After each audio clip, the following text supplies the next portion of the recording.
On July 15th, 2026, two separate teams of astronomers working on opposite sides of the world using completely different telescopes and with no knowledge of what the other was doing, sent nearly identical papers to the same scientific journal on the very same day. Both papers announced the exact same discovery: a giant planet orbiting one of the most famous, most closely studied stars in the night sky, a planet that had been sitting quietly inside telescope images since at least 2014, invisible in plain sight, for more than 11 years, before anyone finally noticed it was there. This is the story of Beta Pictoris d, the faintest planet ever directly imaged from Earth, and the strange, almost accidental way two independent research teams stumbled onto the same hidden world at exactly the same moment. To understand why this discovery is such a big deal, you first need to understand just how much attention the Beta Pictoris system has already received from astronomers long before this planet was ever found. Beta Pictoris is a young star, sitting about 63 light-years from Earth in the southern constellation Pictor, and by the standards of stars, it is remarkably young, somewhere between 20 and 23 million years old. Compare that to our own Sun, which has been burning steadily for roughly 4.5 billion years, and Beta Pictoris looks almost like a cosmic infant, still actively shaping its own planetary system in real time. That youth is exactly what makes Beta Pictoris so scientifically valuable. The star is surrounded by an enormous dense debris disk, a swirling ring of dust, rock, and icy material left over from the same violent process that originally formed its planets, material that our own solar system shed and cleared away billions of years ago. Because Beta Pictoris is still so young, astronomers get a genuinely rare opportunity. A real-time look at what a planetary system looks like relatively soon after its planets first finished forming, before all that leftover debris has had time to settle, clear out, or get swept away entirely. For decades, Beta Pictoris has been one of the single most intensively studied stars in the sky, specifically because of this debris disk. Astronomers have pointed nearly every major telescope available at it, hoping to understand planet formation and progress. The disk itself was first discovered all the way back in 1984, making Beta Pictoris one of the very first stars ever confirmed to host a visible debris disk at all, decades before the first confirmed exoplanet of any kind was discovered around a sun-like star in 1995. That early discovery helped establish Beta Pictoris as a kind of permanent fixture in exoplanet research, a system astronomers have returned to again and again across more than 4 decades, testing new instruments, new techniques, and new theories of planet formation against the same familiar target. In 2008, that patience paid off when researchers directly imaged a giant planet orbiting the star, naming it Beta Pictoris b. It was a landmark discovery at the time, one of the first planets ever directly photographed outside our own solar system, rather than detected indirectly through its effects on starlight. Years later, in 2019, a second planet was confirmed in the same system, Beta Pictoris c, found using a different technique entirely, by watching for the subtle gravitational wobble it caused in its host star's motion, rather than photographing it directly. 2 confirmed planets, 1 debris disk studied more thoroughly than almost any other system in the galaxy. And after that second discovery in 2019, most astronomers reasonably assumed the Beta Pictoris system had given up its major secrets. It had already been one of the most observed stellar neighborhoods in modern astronomy for the better part of 2 decades. Then, in 2026, while a team of researchers was doing something almost mundane, simply trying to learn more about the atmosphere of the planet that had already been known since 2008, something completely unexpected showed up in their data. The team, led by Aidan Gibbs and Jean-Baptiste Ruffio at the University of California, San Diego, was using the James Webb Space Telescope's near-infrared spectrograph, an instrument known as NEIR-SPEC, specifically its integral field unit mode, to study Beta Pictoris b in detail. An integral field unit is not a camera in the way most people imagine a telescope instrument working. Rather than simply capturing a single image, it collects a full light spectrum for every individual point across its field of view simultaneously, effectively building a 3-dimensional dataset that combines an image with detailed chemical information at every single pixel. Where a normal camera produces a flat picture, an integral field unit produces something closer to a stack of hundreds of separate images, each one representing a slightly different wavelength of infrared light, layered together into a single dataset that can then be sliced apart and re-examined from countless different angles. The researchers were using that capability to study the known planet's atmosphere, looking for the specific chemical fingerprints of gases like carbon monoxide, methane, and water vapor, the kind of routine, careful atmospheric characterization work that has become one of Webb's signature scientific strengths.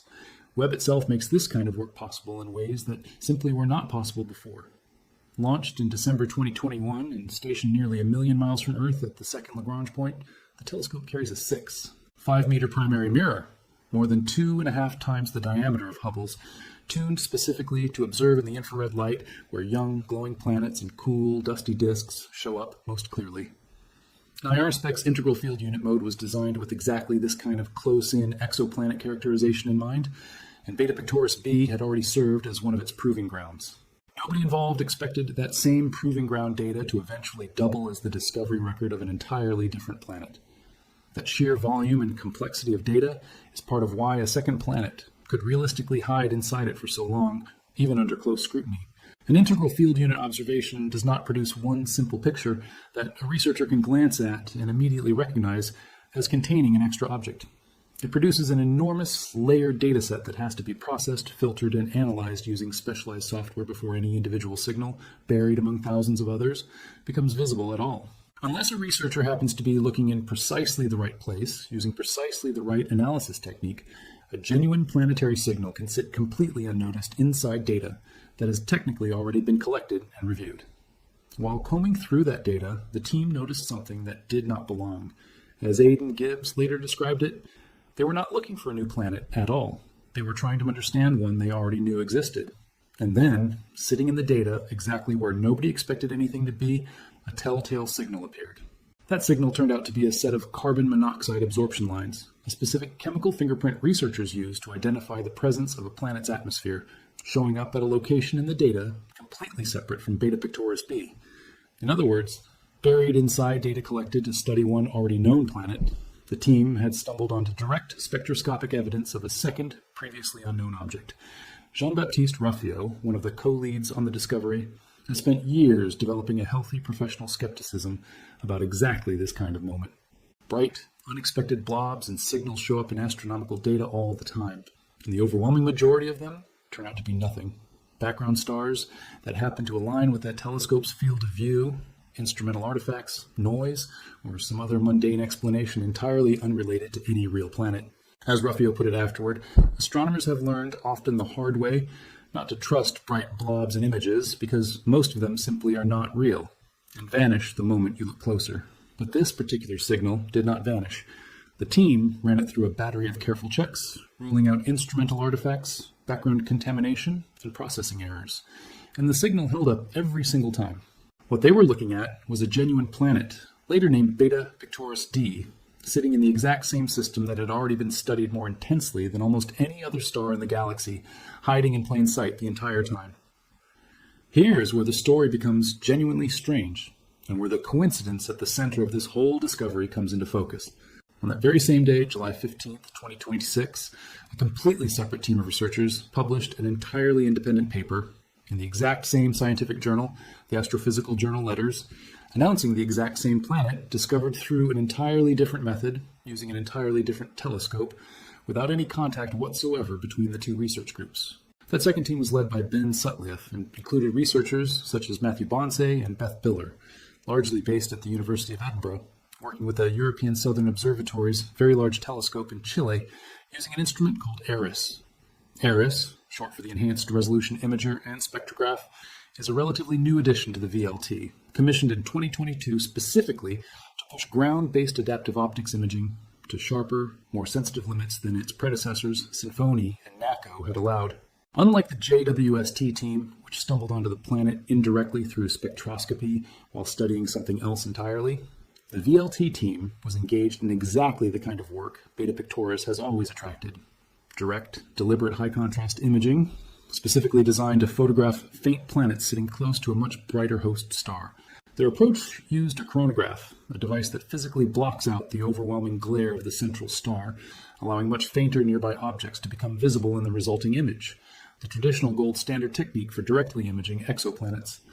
Using that method, the VLT team captured a clear, direct image of the same planet the JWST team had found through spectroscopy, and their analysis revealed something remarkable about just how difficult the discovery this genuinely was.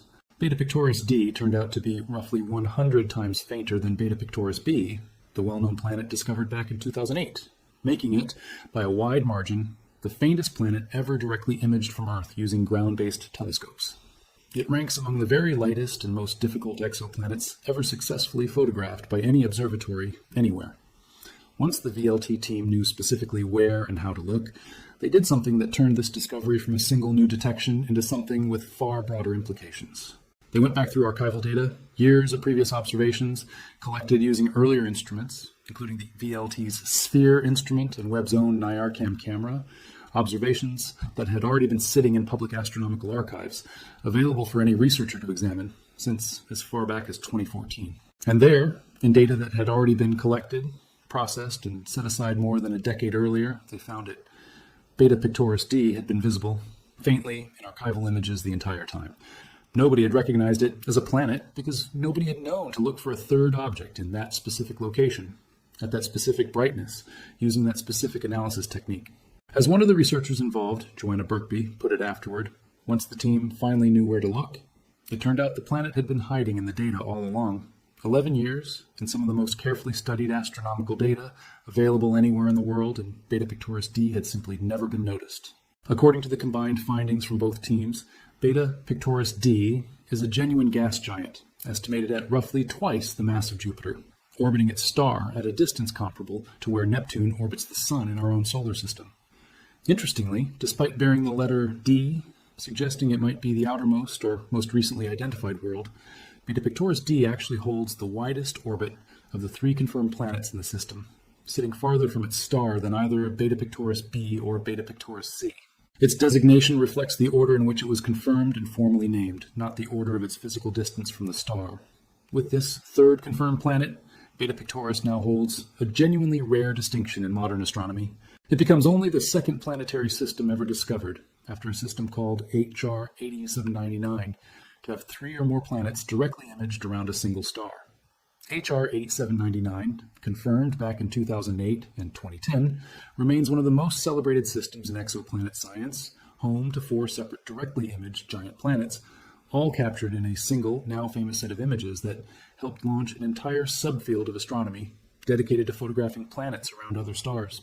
Its 4 planets, named HR 8799b, C, D, and E, in the order they were discovered rather than by their distance from the star, orbit at distances ranging from roughly 15 to 70 times the distance between Earth and the Sun, a system so photogenic that its multi-planet portrait has appeared in astronomy textbooks and documentaries ever since. For 16 years, HR 8799 stood essentially alone as the only known system with more than 2 directly imaged worlds. Beta Pictoris, joining that exclusive list, is a significant moment for the field, not simply because of one additional planet, but because it suggests that systems with multiple directly imageable giant planets may be less rare than the small existing sample size had previously suggested. Direct imaging, capturing an actual photograph of a planet rather than inferring its presence indirectly through effects on starlight, remains one of the most difficult techniques in all of observational astronomy, since planets are extraordinarily faint compared to the stars they orbit. Finding even one directly imaged planet around a given star is a significant achievement. Finding 3, especially when one of them proved faint enough to require an entirely new detection method, places Beta Pictoris in genuinely rare company. To put that difficulty in perspective, a star like Beta Pictoris can be many hundreds of thousands, even millions of times brighter than a planet orbiting it, all while the 2 sit only a tiny fraction of a degree apart as seen from Earth. Astronomers sometimes compare the challenge to trying to photograph a firefly hovering a few inches from a lighthouse beam from miles away while the lighthouse is running at full power. Every trick used in direct imaging, coronagraphs, adaptive optics, and careful subtraction of the star's own light exists to shave away at the overwhelming contrast, just enough for something as faint as Beta Pictoris d to peek through. That new detection method is arguably the most important part of this entire story, and it reaches well beyond a single planet around a single star.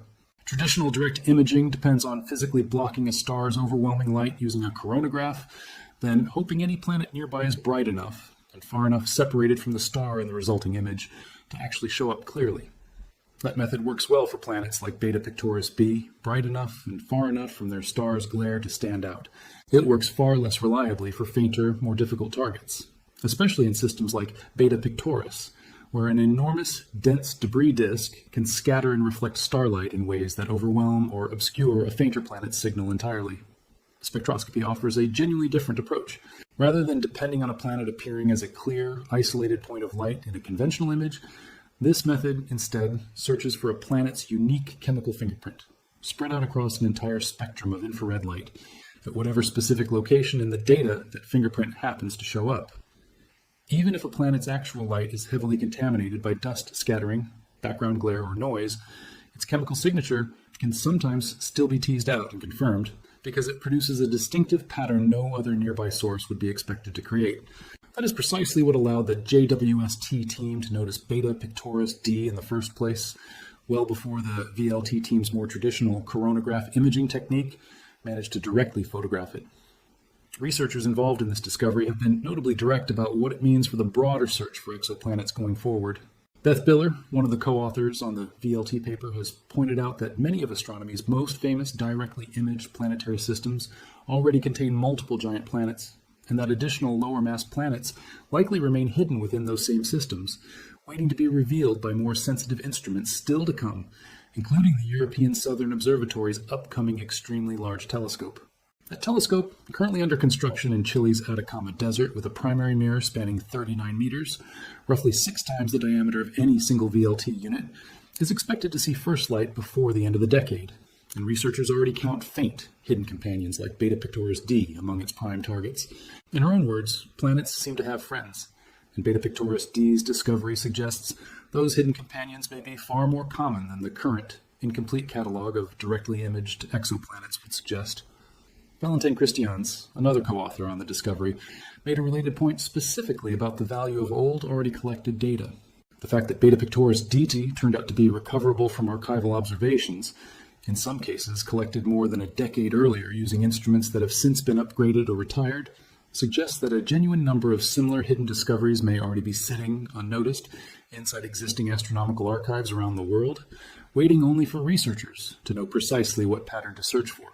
That detail carries a particular kind of significance worth sitting with for a moment. This was not a discovery that required a brand new telescope, a new space mission, or years of additional observing time. In a very real sense, the discovery already existed, sitting quietly in publicly available data for over a decade before 2 independent teams, working entirely apart from each other, each finally noticed it within the same handful of months, purely because they each happened to bring a new analytical approach to data that had simply never been examined quite that way before. There is something genuinely striking about the timing of these 2 independent announcements landing on the exact same day in the exact same journal, without either team knowing about the other's work in advance. It is the kind of coincidence that sounds almost too clean to be real, and yet it reflects something true about how modern astronomy actually operates. Multiple research groups around the world are constantly mining the same publicly available data sets, applying new techniques, new software, and new analytical approaches to data that has often been sitting untouched for years. When 2 entirely separate approaches converge on the exact same conclusion, using entirely different telescopes and entirely different methods, that convergence becomes some of the strongest possible evidence that the discovery is genuinely real, rather than an artifact of one particular instrument, one particular team, or one particular analysis choice. Beta Pictoris itself continues to serve as one of astronomy's most valuable natural laboratories precisely because of its youth. At only 20 to 23 million years old, its planets are still settling into their long-term orbits, its debris disk is still actively evolving, and the entire system offers researchers a genuine close-up window into what planetary systems generally look like relatively soon after their initial formation, a stage in a solar system's life that our own sun and its planets passed through more than 4 billion years ago, long before anything resembling careful scientific observation existed to record it. Every additional planet confirmed in the system adds another data point to models describing how giant planets form, migrate, and settle into their final orbital positions during a planetary system's early, chaotic youth.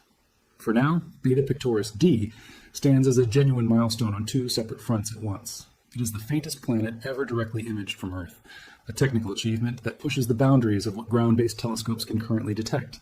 And it is one of the first planets ever confirmed primarily through spectroscopic detection rather than traditional coronagraph imaging, a breakthrough in methodology that researchers expect to reveal many more hidden worlds in the years ahead, sitting quietly in data sets that in some cases may already be more than a decade old.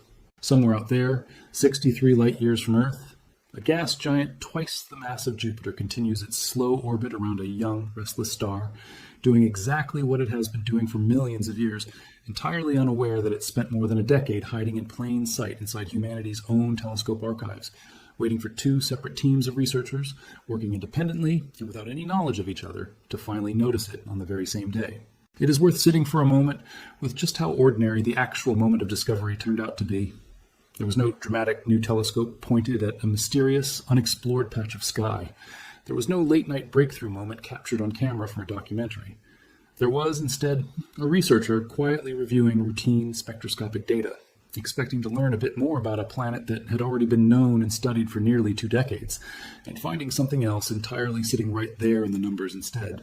Multiply that kind of quiet, careful re-examination across the enormous volume of astronomical data already sitting in public archives around the world, collected by dozens of telescopes over multiple decades, and it becomes easier to understand why researchers like Valentin Christine's believe there are likely many more such discoveries still waiting patiently to be found, hidden not behind some impossible technical barrier, but simply behind the fact that nobody has yet thought to look at old data in exactly the right new way. If you want more real discoveries from the true edges of what our telescopes can actually see, subscribe and stay with us, because some of the most important planets we will ever find may already be sitting quietly in data we collected years ago, waiting for someone to finally notice them.